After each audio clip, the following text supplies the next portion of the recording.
Multi-21, c'est... Yeah, Multi-21. Bonjour à tous et bienvenue dans un nouvel épisode de Multi-21. Je suis cette semaine en compagnie de Paul Perardel. Bonjour Paul. Bonjour à tous. Alors Paul qui est le tenancier de Time Track Limits et qui est aussi le community manager de Multi-21. Paul, est-ce que tu peux un peu te présenter ta passion pour la F1, ta passion pour le sport auto, voilà. Est-ce que tu peux un peu t'introduire puisque c'est la première fois que tu es avec nous? Alors effectivement la première, pas la dernière normalement. Donc passionné de F1 de la première heure. J'ai vécu les dimanches après-midi dans la famille avec le grand-père, le père et les petits-fils assis devant la Formule 1. Donc on peut remonter assez loin pour retrouver cette passion. Et puis avec le temps, cette passion elle s'est étoffée, puisqu'il n'y a pas que la Formule 1 dans la vie. Et notamment aujourd'hui, je crois qu'on est là pour se parler de Formula E. Qui fait tout à fait. des sports qui m'intéressent grandement aujourd'hui. Tout à fait, on est là parce que c'est la mi-saison de Formula E, on en est à 7 courses sur 13, alors c'est le 7e meeting sur 12, mais le dernier meeting sera une double course bien évidemment, donc on en profite pour faire le bilan de la saison et je vais te laisser tout d'abord introduire les nouveautés de cette saison. Qu'est-ce qui a changé par rapport aux 4 saisons précédentes, notamment au niveau de la voiture? Alors le plus gros élément, effectivement, comme tu dis, c'est l'introduction de la deuxième génération des voitures de Formula E. On rappelle, la majeure partie de la voiture est standardisée pour tous les pilotes. Aujourd'hui, seul le moteur, le drivetrain et, si je ne dis pas de bêtises, les batteries sont à la main des différentes écuries. Nouvelle génération dit nouvelle forme. On a des voitures qui ont une forme beaucoup plus affûtée, beaucoup plus proche de ce qu'était l'IndyCar fut dans les années 90. C'est des très très belles voitures comparées aux anciennes qui étaient assez, somme toute, classiques. Là, on a vraiment une voiture avec un charisme, voilà, on peut dire ça comme ça. Donc ça fait plaisir. Donc qui dit nouvelle voiture dit nouvelle technologie aussi à l'intérieur, puisque c'est fini maintenant le changement à mi-course parce que les batteries étaient épuisées. Aujourd'hui, on a des voitures qui tiennent 45 minutes plus un tour. Et qu'on se le dise, ça crédibilise beaucoup plus le format. Ce changement au milieu pour passer d'une voiture à une autre parce que les batteries étaient vides, c'était quand même pas génial. Et puis ensuite, on a quelques diverses petites choses qui sont arrivées, dont le fameux Attack Mode. Ce fameux Attack Mode, c'est un peu comme le DRS en Formule 1 en fait. C'est un boost qu'on reçoit pendant la course. À la nuance près que comparé au Fan Boost qui était en place avant, où c'était les fans qui votaient et seuls 3 pilotes en disposaient, maintenant tout le monde peut l'avoir.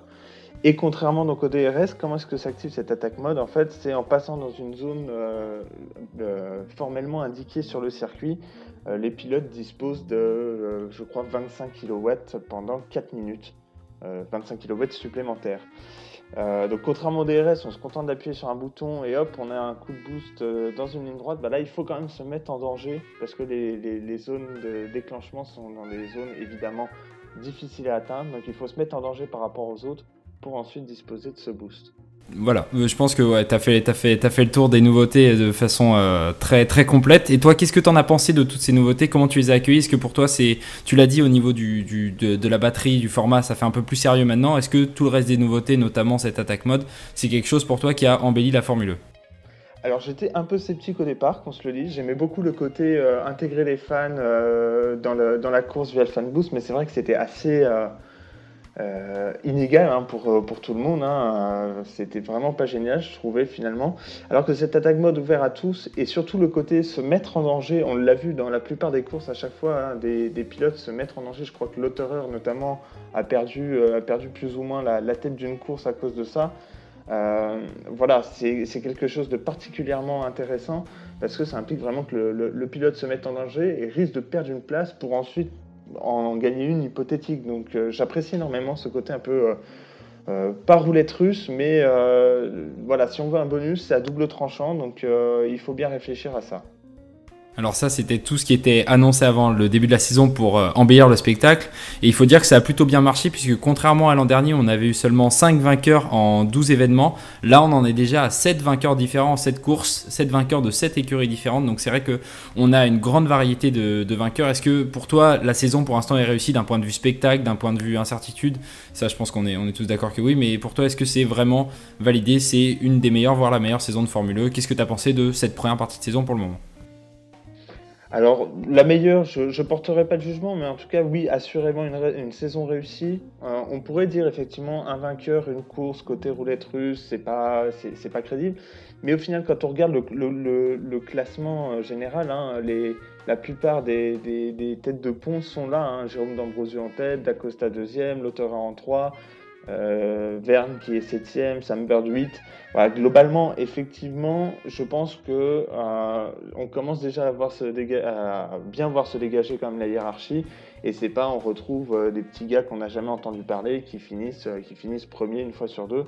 Donc, pour moi, bonne saison. À voir sur la fin comment ça va se finir, mais pour l'instant, on est sur une très bonne saison, effectivement.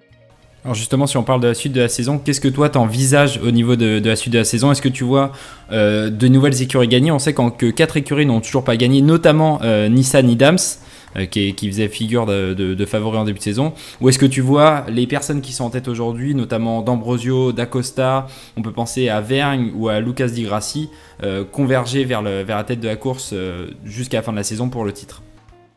Alors, oui, je pense qu'il y a certaines pointures, hein, notamment Nissan, hein, Nissan qui n'a toujours pas gagné. Pour moi, je pense que ça va se résoudre d'ici la fin. HWA aussi, possiblement, hein, même si c'est leur première, même si ils sont là en préparation pour Mercedes. Malgré tout, je pense là aussi qu'ils ont un coup à jouer. Par contre, effectivement, sur les deux petits derniers, un NIO Formula E Team et Dragon Racing, malheureusement, ça m'étonnerait fort que eux, on les voit tout en haut, sur la plus haute marche du podium à l'arrivée.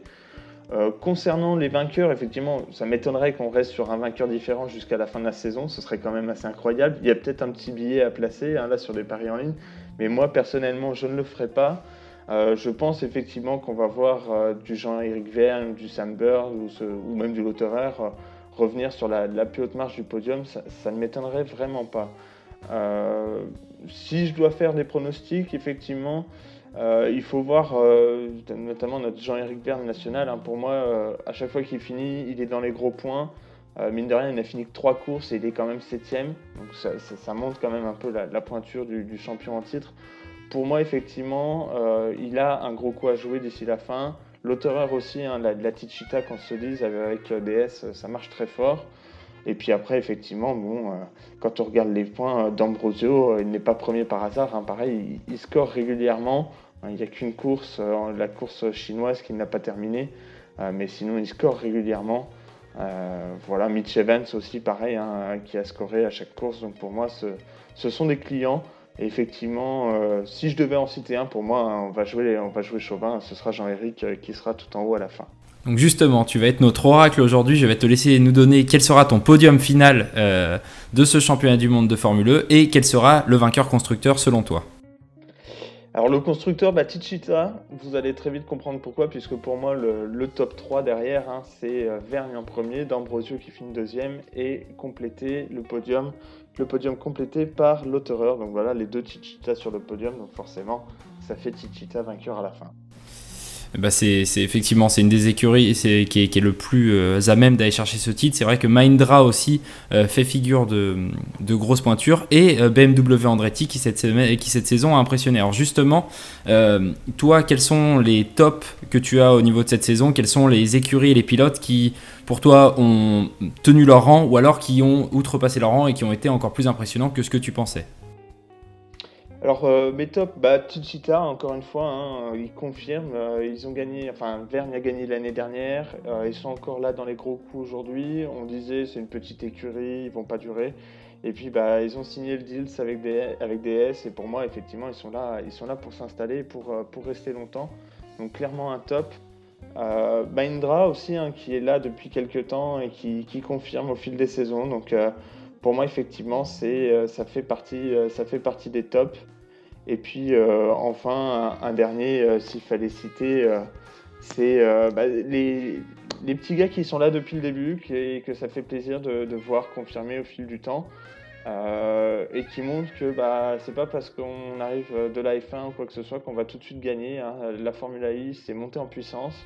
Et aujourd'hui, il faut de l'expérience si on veut pouvoir gérer ça. Et puis du coup, je pense que ça va permettre de te faire la transition sur mes flops. Ouais, alors juste pour ajouter pour tes tops, moi je suis complètement d'accord avec ce que tu dis. Je rajouterais d'ailleurs Eduardo Mortara qui a fait une très bonne saison malgré, on va dire, la Venturi. Et justement, ça enchaîne sur les flops. Alors moi, je te le dis direct, je mettrais Venturi et Massa dans les flops et je vais te laisser dire quels sont les autres flops selon toi de cette saison. Alors pour moi, dans les flops, effectivement, je te rejoins sur Massa. Je dirais d'une façon générale un peu tous les petits gars qui arrivent de la F1. Les Van Dorn, les Massa, on a qui d'autre On a Verlaine qui s'en sort un petit peu mieux, mais... Verlaine, oui, qui a émergé un petit peu à un moment, mais qui, pareil, pour moi, montre que finalement, c'est pas en débarquant avec ses gros sabots qu'on va tout casser, et c'est un championnat qui maintenant... il y a un style de conduite, il y a une expérience à avoir, une façon de gérer la batterie qu'on retrouve pas ailleurs, et du coup, ça montre que les gars qui sont là depuis 2, 3, 4 saisons, eux, effectivement, ils commencent à gérer ça et ils montrent que leur expérience vaut plus qu'une expérience ailleurs au final. Dans les autres flops, plutôt côté écurie, hein, qu'on se le dise, Nissan. Nissan qui pour moi est nulle part, hein. C'est la suite de Renault, hein, on le rappelle, ils ont repris. Donc globalement, le staff n'a pas changé, hein, il y a juste le nom et la couleur. Et globalement, je dirais pas qu'ils sont nulle part, mais presque. Donc c'est un bon flop. Et puis sinon, on va pas tirer sur l'ambulance, hein, mais Dragon, ça me fait mal en plus parce que j'apprécie beaucoup leur designer, hein, qui est, si on le rappelle bien, le designer aussi, enfin le designer de la livrée, qui est le designer de la livrée de la Renault en Formule 1 aussi. Tout à fait, Sean Bull, qu'on peut créditer, voilà. Sean Bull, ouais. Voilà. Très beau boulot et tout, mais ils captent 2 points depuis le début, ils sont nulle part, quoi. Eux, ils sont vraiment nulle part. On peut ajouter aux anciens champions qui ont de la peine NIO, qui avait gagné la première saison avec l'ami Nelson Piquet Jr. et qui, comme Nissan cette année, trust les fonds de classement. Donc c'est vrai que c'est 2 anciens champions qu'on trouve très très bas et c'est un peu moins étonnant pour NIO, mais c'est vrai que comme tu l'as dit pour Nissan, seule la couleur de la voiture a changé, tout le reste est resté pareil puisque c'est plus l'équipe Dams que l'équipe Renault qui faisait le taf dans la structure et c'est extrêmement décevant de les voir ici. Écoute, je te remercie pour ce petit bilan de mi-saison de la Formule 1. On se retrouvera bien évidemment pour faire un bilan complet avec toi et d'autres experts à la fin de la saison, un long bilan. Et on espère que ta prédiction se réalisera. J'arrive bien, champion. Évidemment. Allez, à la prochaine. Salut.